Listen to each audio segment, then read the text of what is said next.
Your employment is terminated, effective immediately. Sign the separation agreement by the end of the day. Tasha, please. Not like this. The midday sun beat fiercely down on the sterile steps of the General Hospital. Dr. Darius Blake, 41, a black single father, stood numbly before the HR desk. Amara, his 8-year-old daughter, waited quietly in the hallway, clutching her backpack, her tight curls haloed in the harsh fluorescent light. Karen Holt, the administrative director, pushed a termination notice across the counter with a cold, impersonal stare. "Your contract ends today, Dr. Blake," she stated. Darius simply nodded, accepting the dismissal. He gathered his badge and belongings. Amara took her father's warm brown hand and they walked out. Darius took slow, deliberate steps down the sidewalk.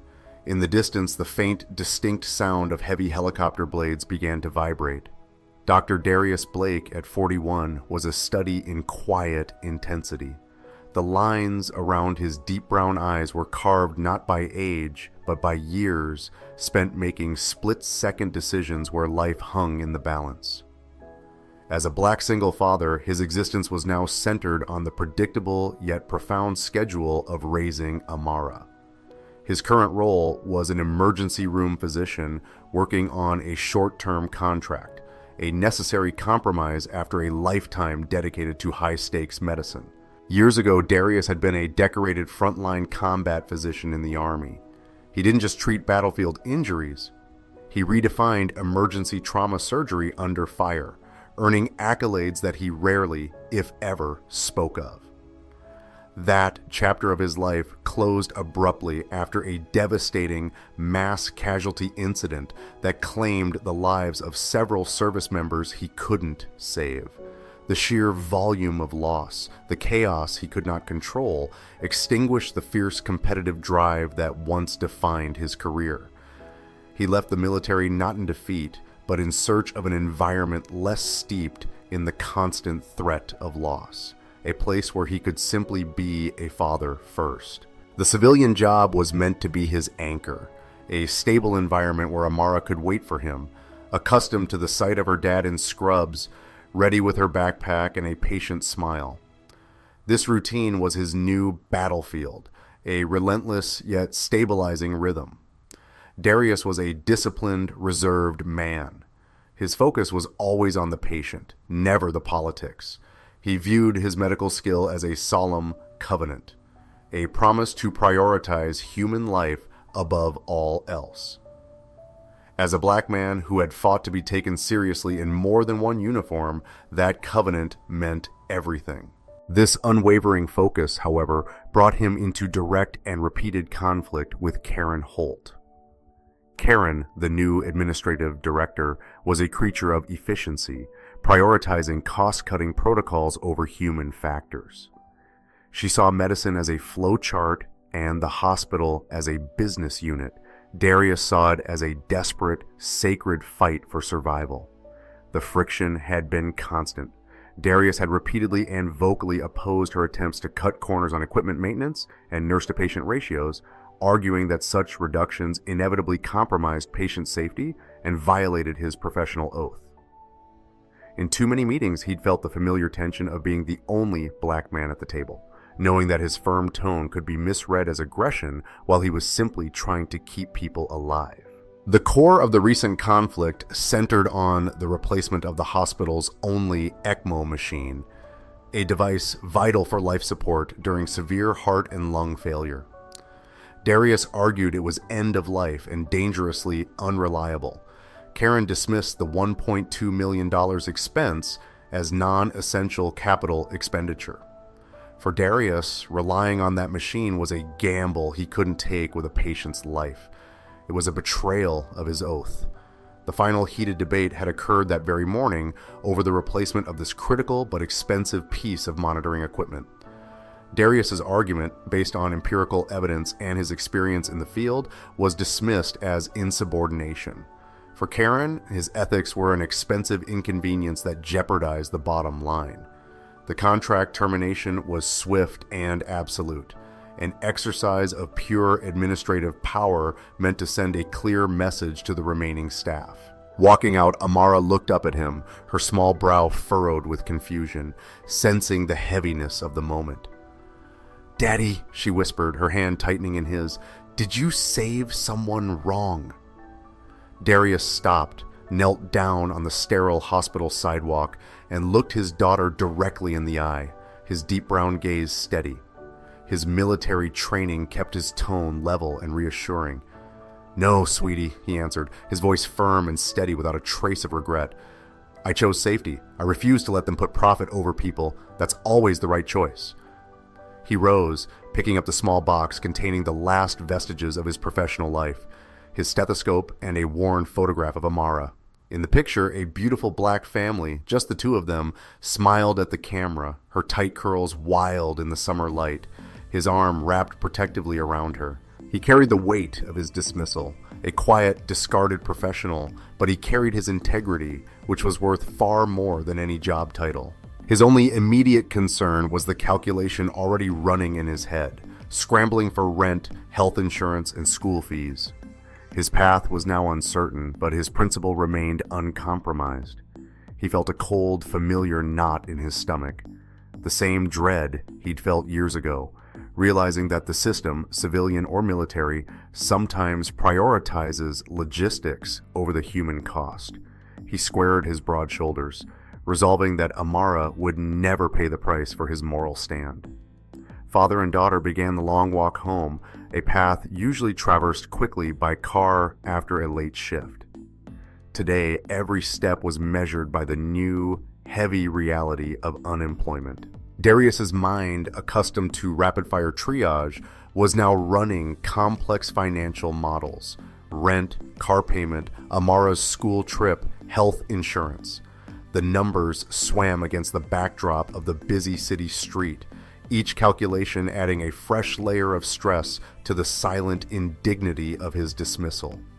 Amara, sensing her father's internal struggle, deliberately tried to step on his shadow, a small, endearing gesture of closeness that momentarily drew him out of his spiraling thoughts.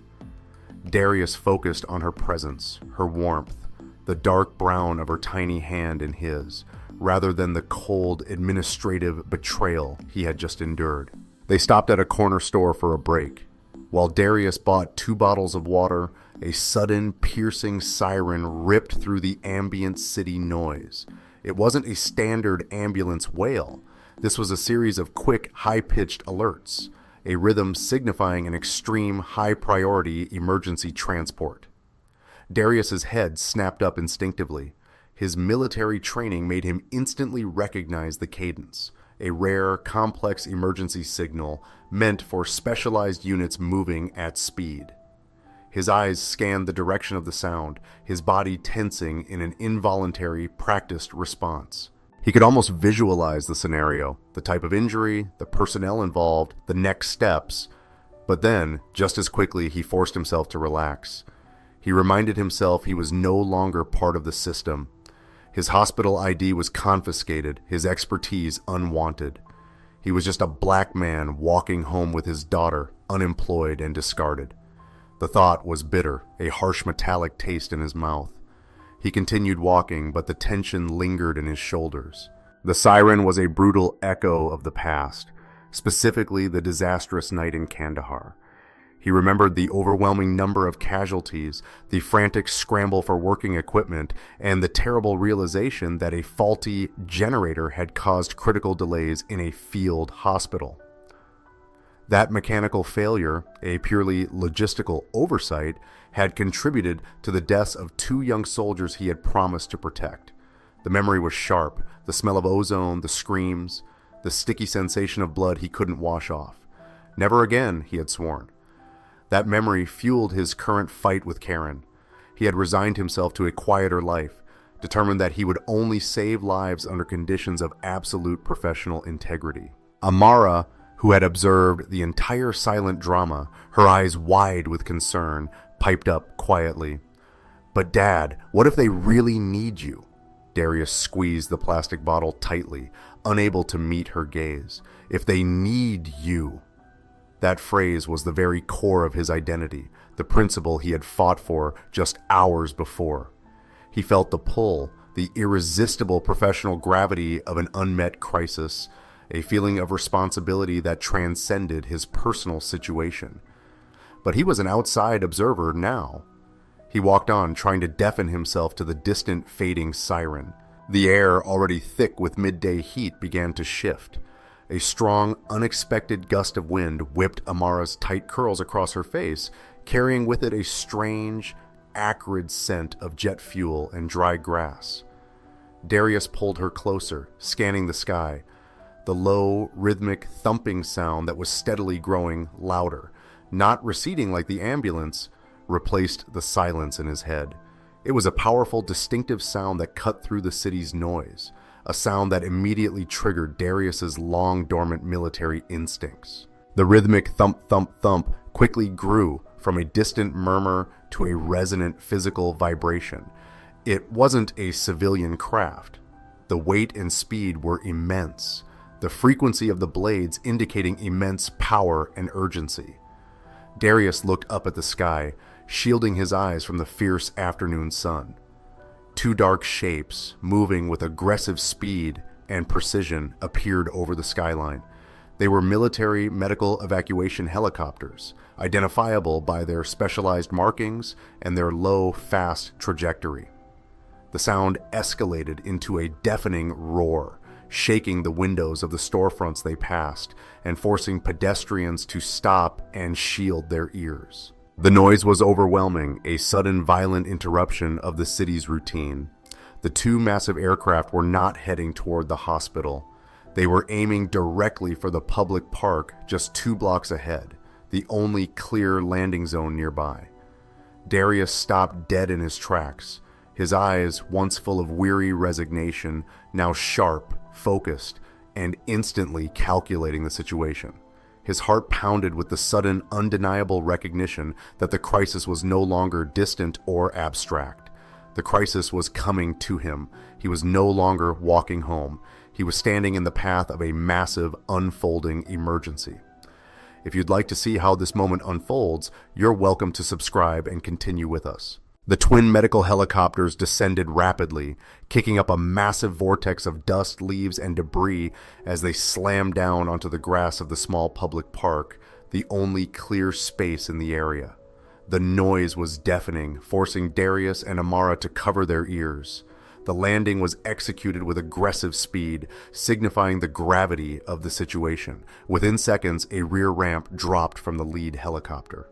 A young, crisply uniformed officer, his face tight with controlled urgency, jumped out, scanning the shocked crowd of onlookers.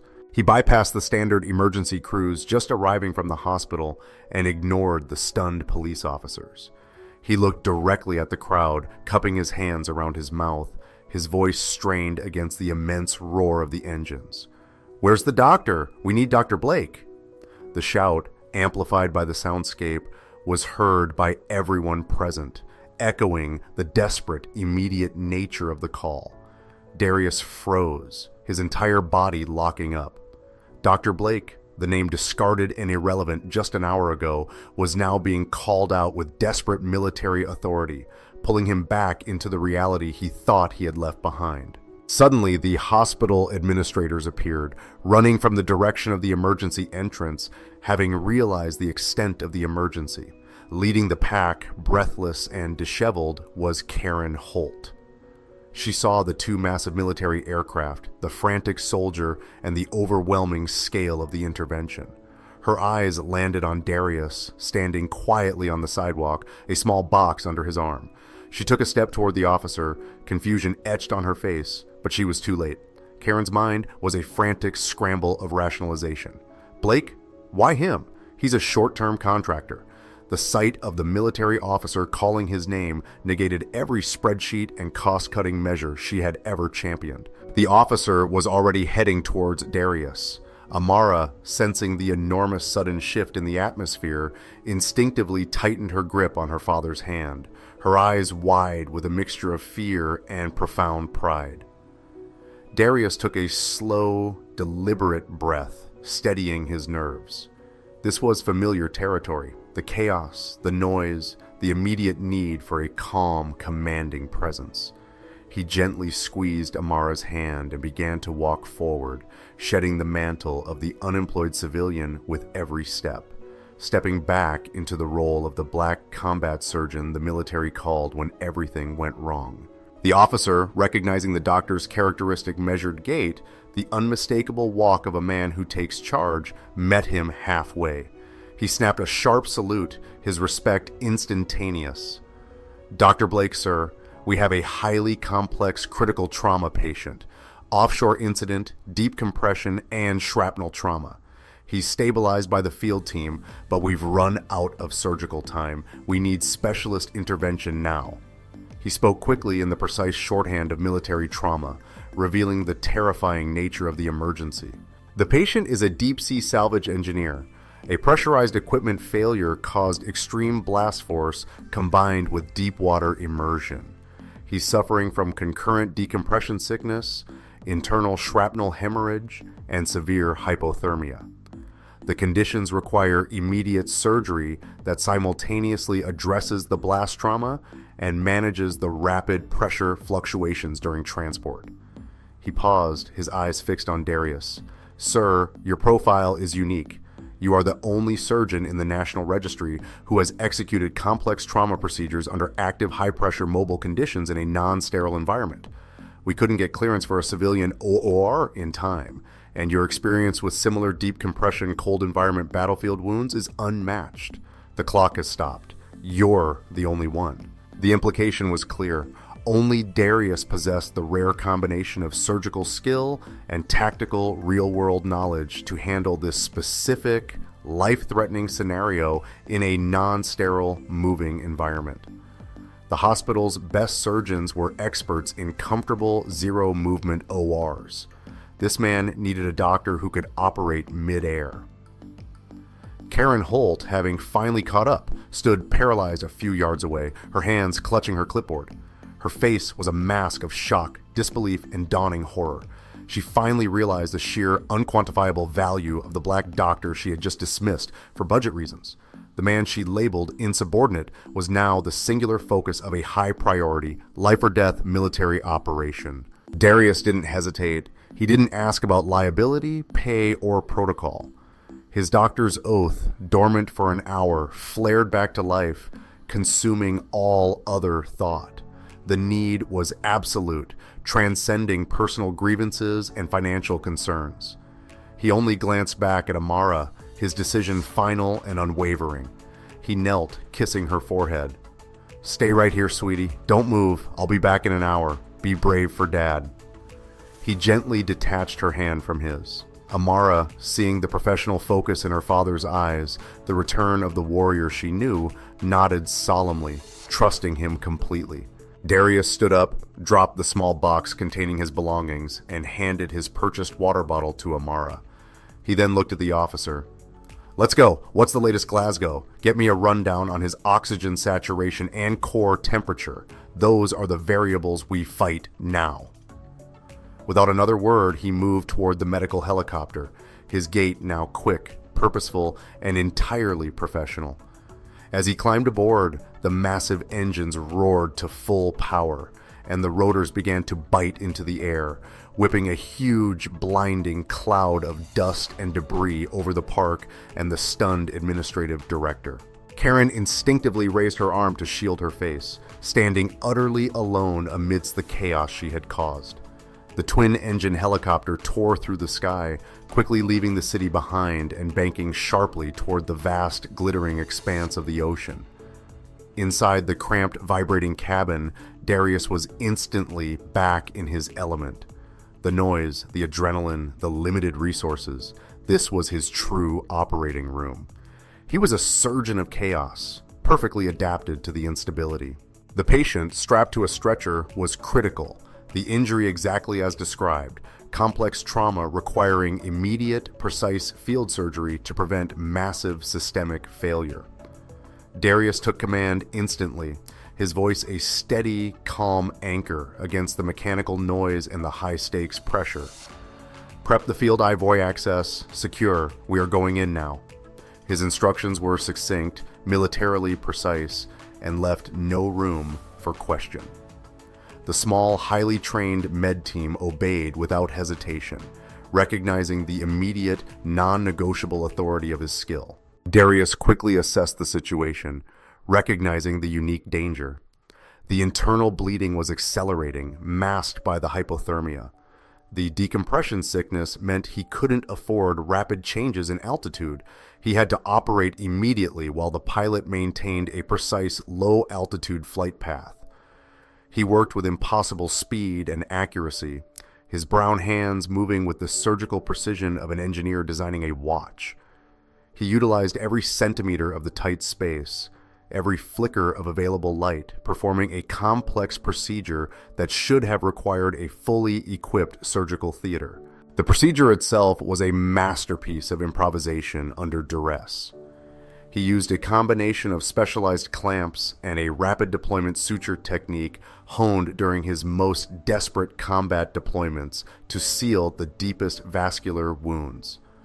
The vibration of the helicopter was a constant, destabilizing enemy, forcing him to anticipate the movements, timing his cuts and sutures between the engine's rhythmic pulses. The med team watched in awe. This wasn't surgery, it was surgical combat. There was no hesitation, no wasted movement. His focus was absolute, his rhythm unbroken. The clock in his head was the only timekeeper. After a breathless, tense period, Darius finished securing the area with a temporary but life-saving fix that defied the constraints of the environment. Vital stabilizing. We've bought him the time he needed. Get us back to the nearest level 1 trauma center fast. The lead flight medic, a seasoned veteran, leaned in, his voice thick with admiration. Doctor, I've seen a lot of things. That was textbook zero-fault execution. You just did a thoracotomy and massive blood replacement at 150 knots. Darius merely nodded, his focus already shifting to post-op care. His job was only half done. A radio transmission crackled with the good news, confirming the patient was stable enough for transport. Meanwhile, down in the park, Karen Holt stood rooted to the spot, the dust slowly settling around her. She was having a visceral internal reckoning. This isn't just about money or budgets, a cold voice whispered in her mind. It's about capability. I prioritized quarterly reports over a man who can save a life mid-flight. The shock was giving way to a sickening wave of professional self-doubt. The raw, desperate sound of the military officer's shout, "We need Dr. Blake," was now the unshakable soundtrack to her administrative failure. She realized she hadn't just fired an employee, she had temporarily disabled a critical national-level asset, a black combat surgeon whose skill reached far beyond her spreadsheets. All for the sake of a $1.2 million expense that now seemed paltry and meaningless compared to the life currently hanging in the balance over the ocean. She was the system he was fighting, and the system had lost. Her clipboard slipped from her numb fingers, the papers scattering like useless confetti on the dirty grass. What if he fails? What if the patient dies because I created the conditions of his despair? The weight of potential blame, a burden far heavier than any budget deficit, crushed her corporate facade. She looked at Amara, still sitting quietly, radiating a quiet, absolute faith in her father, and felt a burning, humiliating shame. Back in the air, the pilot's voice cut through the intercom. "We're clearing the coast, preparing for descent to the trauma center now. Good work, doctor." Darius wiped the sweat and blood from his brow, his hands shaking slightly, not from fatigue, but from the adrenaline finally receding. The patient's pulse was strong, the saturation numbers climbing steadily. He looked out the small porthole, seeing the city skyline, the hospital, the place that rejected him, now appearing in the distance.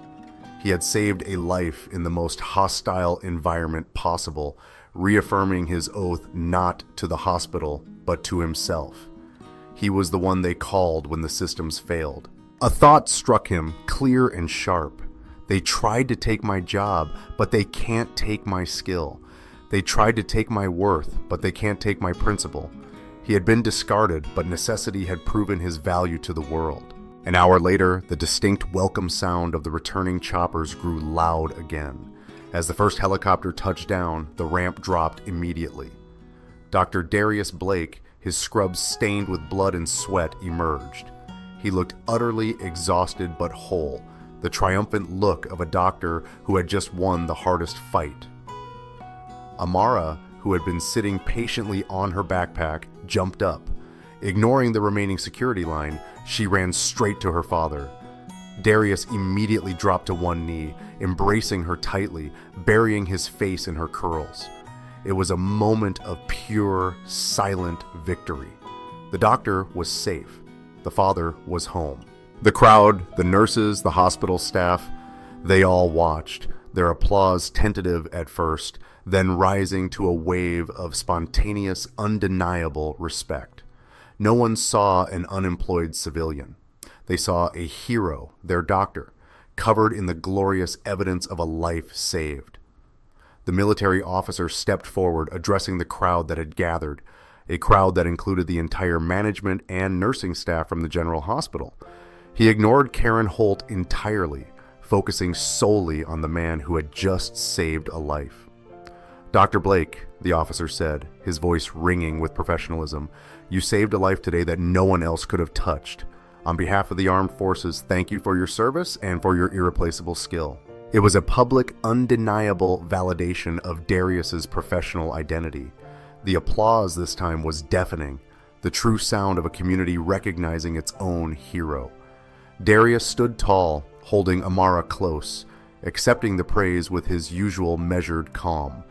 He then turned his attention to Karen Holt. The administrative director, tears welling in her eyes, finally moved forward, her corporate posture completely broken.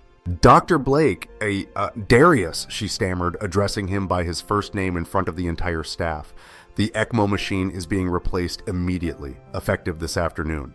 I was wrong, fundamentally, disastrously wrong. I apologize for my judgment and for the damage I caused.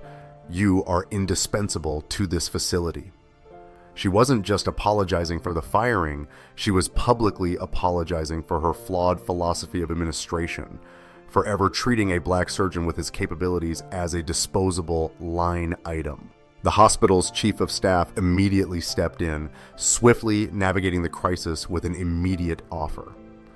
"Dr. Blake, we are offering you a permanent, long-term contract, effective immediately. Full executive compensation and a dedicated budget for your department. More than that, we are creating a new position for you. Director of Clinical Safety and Standardization. You report only to me, and you will have final veto power on all resource allocation pertaining to patient risk." The offer was lavish, immediate, and utterly sincere. But Darius was not swayed by the money or the prestige. His focus was, and always had been, the patients. "My terms are simple," Darius stated, his voice clear and firm, addressing the entire administrative team and ensuring every employee present could hear him. "The safety protocols I requested this morning, the updated equipment budget, the appropriate staffing ratios, must be implemented without delay and guaranteed in writing. We will not compromise patient safety for the bottom line ever again. Furthermore, the incident review must document that the failure to purchase the ECMO machine was a direct administrative error that placed patients at risk. This is not about saving my job, it's about holding the system accountable." The chief of staff nodded quickly, humbled by the terms. "Agreed, doctor, completely. You set the standard now. We need that accountability." Amara squeezed her father's hand, her smile beaming up at him, a smile of pure, unadulterated pride. The family's dignity had been restored, not by the job, but by the principle. Darius took Amara's hand, picking up the small box he had dropped earlier. The two of them walked out of the park, leaving the stunned administrators scrambling to implement his demands. As they continued their walk home, 2 search and rescue helicopters flew overhead, their noise no longer a symbol of rejection, but a salute to the man who was walking home from a crisis, not toward one. It wasn't the job title that defined the doctor. It was the moment someone desperately needed to call his name. If you believe stories like this deserve to be told, leave a comment and subscribe. Sometimes purpose finds you on the walk home.